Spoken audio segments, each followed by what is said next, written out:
Hello दोस्तों, स्वागत है आप सबका हमारे YouTube चैनल मास्टर जी पर। आइए आज हम रसायन विज्ञान का इम्पॉर्टेंट एक टॉपिक है फिनॉल, जिसे हम सीखने की कोशिश करते हैं और हम पढ़ने की कोशिश करते हैं। कोशिश ये है हमारी कि आपको पूरी तरह से समझ में आए। बहुत सारे बच्चों ने रिक्वेस्ट भी करी कि सर फिनॉल पढ़ा दीजिए, फिनॉल समझ में नहीं आ रहा है। तो उनकी रिक्वेस्ट पर आज हम वीडियो बनाने की तरफ अग्रसर हो रहे हैं और हम फिनॉल के टॉपिक को लेकर के आगे बढ़ते हैं। तो आइए देखते हैं फिनॉल होता क्या है। जैसा कि नाम से ही पता है कि फिनॉल का मतलब है, जिस प्रकार से IUPAC यानी जो भी हम पढ़ते हैं IUPAC, जहाँ पे सारे कंपाउंड्स बनाए जाते हैं, जहाँ पे अल्कोहल, एल्डिहाइड, कीटोन, कार्बोक्सिलिक, इस तरह के कंपाउंड हम बनाते हैं। तो ये दो श्रृंखलाएँ होती हैं, एक एलिफैटिक, एक एरोमेटिक। एलिफैटिक आप परिचित होंगे, जहाँ पर सारे कार्बन कार्बन की श्रृंखलाएँ चलती हैं, वो एलिफैटिक, और जहाँ पर बेंजीन रिंग आ जाती है वो एरोमेटिक। तो एरोमेटिक युक्त अल्कोहल को फिनॉल कहा जाता है। हमको पता है एरोमेटिक क्या होता है, आइए सीखते हैं। एरोमेटिक सीखने के लिए हमको पता है कि हमारे पास 6 कार्बन इस प्रकार से हमको व्यवस्थित करने होते हैं और इन 6 कार्बनों को हमको इस प्रकार से एक दूसरे से जोड़ देना होता है। तो इस प्रकार से ये एरोमेटिक रिंग तैयार हो जाता है। तो ध्यान रहे, एरोमेटिक रिंग समझने के लिए हमें याद रखना है कि एरोमेटिक रिंग यानी 6 कार्बन और 6 हाइड्रोजन होते हैं। तो अगर हमसे पूछा जाए कि एरोमेटिक रिंग का फार्मूला क्या होगा, तो इसका फार्मूला होगा C6H6। इसको हम पढ़ते क्या हैं, इसको हम पढ़ते हैं बेंजीन। तो याद रहे कि एरोमेटिक रिंग को हम क्या पढ़ते हैं, बेंजीन। जिस प्रकार से हमने IUPAC में देखा था कि जो हमारी IUPAC थी वहाँ पर हमारे पास मुख्यतः 12 समूह हुआ करते थे। पहला एक क्रम से था aldehyde, ketone, carboxylic, chloro, bromo, iodo, इस तरह के अपने पास समूह हुआ करते थे। उन्हीं समूहों में एक था अल्कोहल, जिसका जो है जिसकी पहचान होती थी सिंगल बॉन्ड OH। इसको हम लोग पढ़ते थे अल्कोहल। अगर एलिफैटिक श्रृंखला में इसको रख दिया जाए तो इसका मतलब बन जाता है मेथिल अल्कोहल या मेथेनॉल, जैसा हमको पता है। क्योंकि हम लोगों को पता है कि IUPAC नामकरण करते समय संगत एल्केन से E को हटाकर हम लोग OL जोड़ते थे।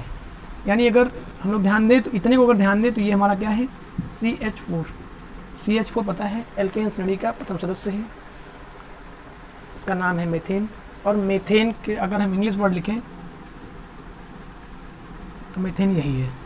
ध्यान दें, हम अगर मेथेन हमारा यही है, हमने कहा संगत एल्केन से E को हटाकर OL जोड़ देते हैं, तो नाम क्या बन जाता है, मेथेनॉल। क्योंकि हमको पता है इसका जो हमारा सफिक्स है वो होता है OL। तो याद रखना है, सफिक्स और प्रीफिक्स जो हमने पढ़ाए आप सभी को, या जो भी आप सभी ने अपनी बुक्स में, अपने टीचर से, अपने स्कूल में जो भी पढ़ा उसे आप सभी याद रखें। तो इसी क्रम को आगे बढ़ाते हुए हम आगे चल रहे हैं। तो ध्यान रहे, जहाँ भी कार्बनिक यौगिक दिखते चले जाएँ, एक श्रृंखला बनती चली जाए, वो एलिफैटिक। जहाँ पर एक रिंग बन जाए वो एरोमेटिक कहलाते हैं। तो हमको याद है कि अगर OH यहाँ पर अल्कोहल है तो वही एरोमेटिक में वो फिनॉल बन जाता है। जैसे हमको पता है ये हमारी एरोमेटिक रिंग है और इस पर अगर हम OH जोड़ दें तो यही बन गया हमारा फिनॉल। याद रहे, यही हमारा बन गया फिनॉल। फिर अब याद रहे कि इस पर भी कुछ पार्ट हैं जिसको हम ध्यान रखते हैं। जैसे इसके इस वाले भाग को हम बोलते हैं आर्थो, इस वाले भाग को बोलते हैं मेटा, इस वाले भाग को बोलते हैं पैरा। तो ये भी याद रहे कि आर्थो, मेटा, पैरा हमको याद रखना है। कि हम इसको याद कैसे रखें, काफ़ी जगह कन्फ्यूजन ये आ जाता है कि आर्थो पैरा मेटा हो जाता है या आर्थो मेटा पैरा हो जाता है। तो कन्फ्यूजन की स्थिति आ जाती है, हम कैसे याद रखें कि कौन सा आर्थो है, कौन सा मेटा है, कौन सा पैरा है। तो एक जैसे हम लोग कभी मुसीबत में पड़ जाते हैं तो मुसीबत में पड़ते समय हमें याद आता है ओ माई गॉड, हम लोग बोलते हैं अरे मेरे भगवान, ऐसा बोलते हैं, सभी बोलते हैं। तो अगर यहाँ गॉड की जगह हम क्या याद रखें, अपने पापा को, ओ माई पापा, ये ट्रिक है हमारी, ओ माई पापा। तो अगर याद रखें तो आर्थो, मेटा और पैरा हम कभी नहीं भूलेंगे। बेंजीन रिंग पर पहला आर्थो, दूसरा मेटा, तीसरा पैरा। अभी आगे हम सिखा भी दे रहे हैं, लेकिन हमें याद रखना है कि ये हमारी बेंजीन रिंग है, इसका ये आर्थो पोजीशन है, ये मेटा पोजीशन है और ये पैरा पोजीशन है। अब इसके आगे कुछ नाम भी हैं, उन्हें हम सीखने की कोशिश करते हैं। तो यहाँ तक आप समझ रहे होंगे। अगर उसको समझ नहीं आ रहा है, एक बार वीडियो फिर से देखें, आपको अच्छे से समझ में आएगा। हमारे पास इंटर की के.एन. शर्मा की बुक रखी हुई है, और आप भी अगर पढ़ रहे हैं तो इंटर की के.एन. शर्मा की बुक में पेज नंबर 100 को ओपन कर लीजिए। 100 नंबर पेज पर फिनॉल का पूरा टॉपिक दिया हुआ है, उसे हम आपको समझा दे रहे हैं, पढ़ा रहे हैं, आप ध्यान दीजिए। तो उस बुक में पहला जो दिया है फिनॉल हमने देख लिया। अब इसी फिनॉल, जो हमारा ये फिनॉल है,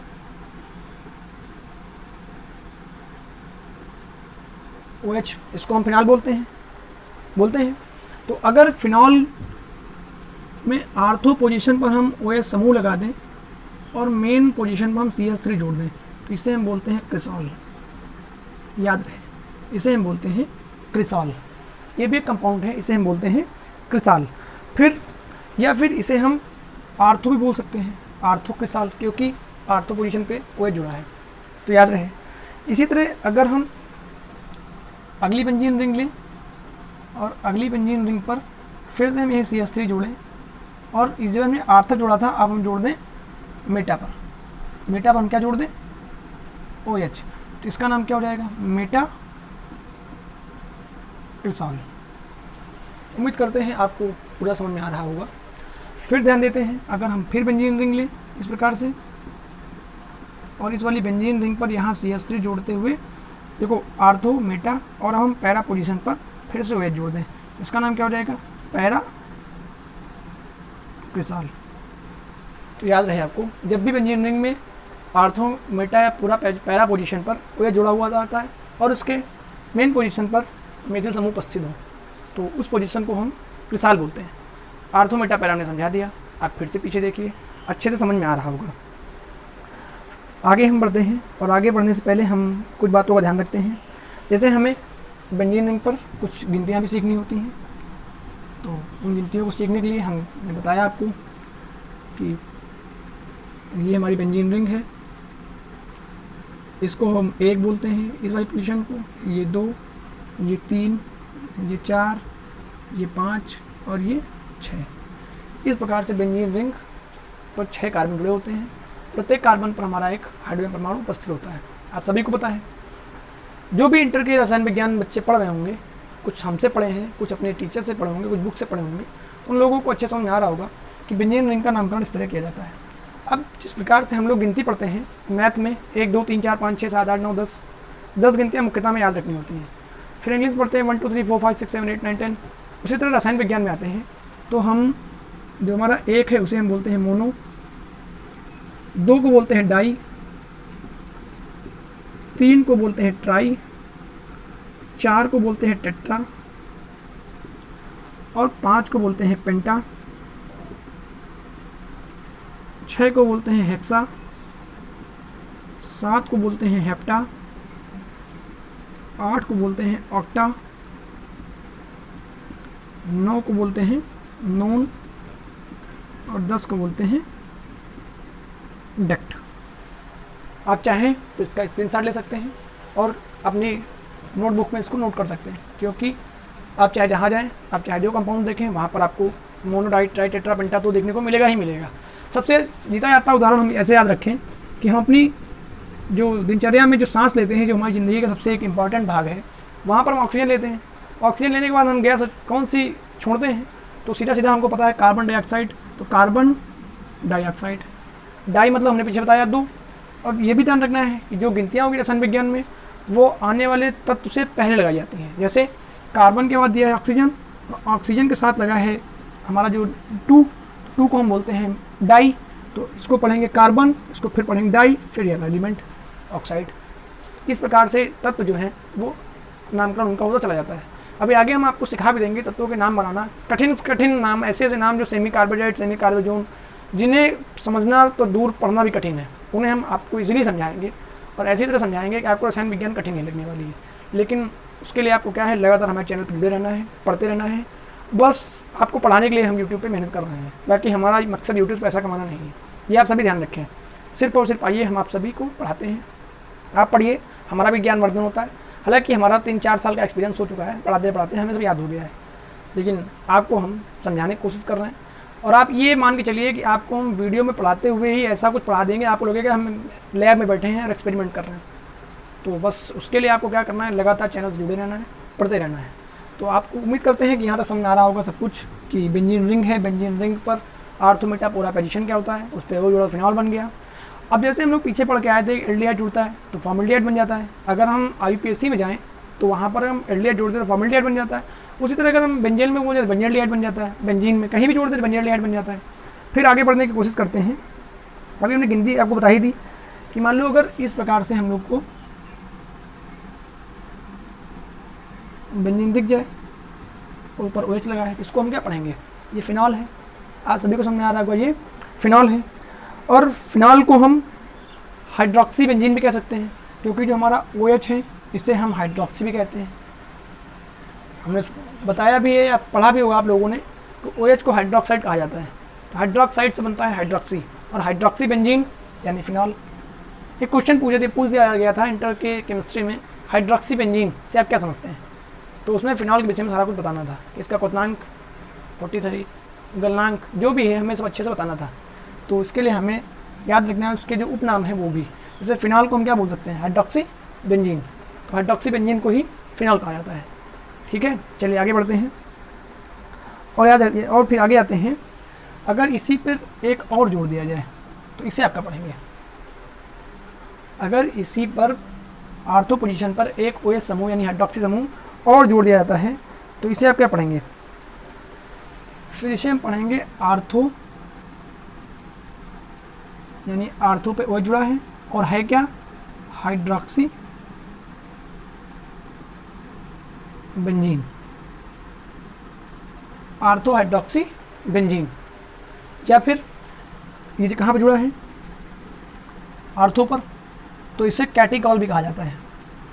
इसी कंपाउंड को बोलते हैं कैटिकॉल। और आप फिर से आपको बताना चाहेंगे, अभी आने वाले समय में जब हम रसायन विज्ञान के बीच में पहुंचेंगे तो वहाँ पर हमारा टॉपिक है केमिस्ट्री एंड मेडिसिन, औषधि में रसायन। वहाँ पर ये मान के चलिए आप छोटे मोटे जो भी घरेलू उपाय हैं, जो भी घरेलू उपचार हैं, उन्हें आप स्वयं से कर सकते हैं। ऐसी ऐसी दवाइयाँ उसमें दी गई हैं, हम आपको पढ़ा भी देंगे कि आप वो दवाइयों को इजीली समझ सकते हैं और अपने घर पे उपयोग भी कर सकते हैं। छोटी मोटी दवाइयाँ जो है, आप एक झोला वाला डॉक्टर आप खुद से बन सकते हैं, या मान चलिए झोला डॉक्टर आप खुद हैं अपने आप में। अगर आपने इंटर तक की केमिस्ट्री पढ़ ली है तो एक झोला वाला डॉक्टर आप घर में हैं कि आप इंजेक्शन लेना सीख सकते हैं, आप पट्टी करना सीख सकते हैं, छोटी मोटी दवाइयाँ देना सीख सकते हैं। तो उसके लिए बस लगातार आपको क्या है, पढ़ते रहना है, क्योंकि कहा भी गया है कि प्रैक्टिस मेक्स यू स्ट्रांग। तो हमें अगर लगातार प्रैक्टिस करना है तभी हम स्ट्रांग होंगे। तो प्रैक्टिस बनाए रखें, बस प्रैक्टिस बनाए कैसे रखना है, अगर 1 घंटे आप यहाँ पढ़ें, 2 घंटे घर में पढ़ें, प्रैक्टिस ऑटोमेटिकली होती जाएगी। आपको बस टाइम देना है, प्रैक्टिस होती रहेगी। तो टाइम देने के लिए सबसे अच्छा तरीका है यूट्यूब। आप यूट्यूब पे आएँ, आप सर्च करें, आप देखें यूट्यूब पे अच्छे से अच्छे टीचर भी पढ़ें, लेकिन आपको मेरे जैसा समझाने वाला आपको टीचर शायद ही कोई मिलेगा। उसके लिए आपको करना क्या होगा, अपने यूट्यूब के इस चैनल को, मास्टर जी को सब्सक्राइब करना होगा और अपने मित्रों से भी करवाना होगा। अभी तो आज हम बस फिनॉल के विषय में इंट्रोडक्शन दे रहे हैं। अभी हम आगे बढ़ेंगे, जब फिनॉल सीखेंगे पूरा, फिनॉल के बीच में पूछेंगे कैसे बनाते हैं, फिर इसके उपयोग क्या है, फिर इसके केमिकल क्वालिटीज़ क्या हैं, केमिकल रिएक्शन कैसे देता है, कैसे रखा जाता है, क्या इसके बेनिफिट्स हैं, क्या इसके जो है लक्षण हैं, कि अगर इसे हम हवा में रख दें तो क्या होगा, या इसको बंद कर रख दें तो क्या होगा, ये सब आगे आप सीखेंगे। लेकिन उसके लिए सीखने के लिए आपको लगातार हमारे चैनल के साथ जुड़ना होगा, समर्थन देना होगा, पढ़ना होगा और अपने लिए मेहनत करनी होगी। ये गारंटी है आपकी और मेरी भी कि आप अगर पढ़ के जाएंगे तो आप चाहे इंटर का एग्ज़ाम दें, चाहे कॉम्पिटिटिव एग्ज़ाम दें, जो भी क्वेश्चन इस टॉपिक से मिलेंगे आप उन्हें सॉल्व कर रहे होंगे। लेकिन उसके लिए आपको करना क्या होगा, आपको पढ़ना होगा, मेहनत करनी होगी। तो याद रहे, आपको हम लोग पहुँच चुके हैं कैटिकॉल में। ठीक है, कैटिकॉल तक तो हमें याद रहेगा। उसके बाद फिर आगे बढ़ते हैं। तो आपने सीखा कि अगर आर्थो पोजीशन पर हाइड्रोक्सी समूह जुड़ा है तो उसे हम बोलते हैं कैटिकॉल। ठीक है, अगर आर्थो पोजीशन पर हाइड्रोक्सी जुड़ा है तो उसे हम बोलते हैं कैटिकॉल। याद रहे, इसे आप नोट करें। और अगर यही हमारा जा करके जुड़ गया मेटा पोजीशन पर, यानी यहाँ पर, तो इसे हम बोलते हैं रिसोर्सिनॉल।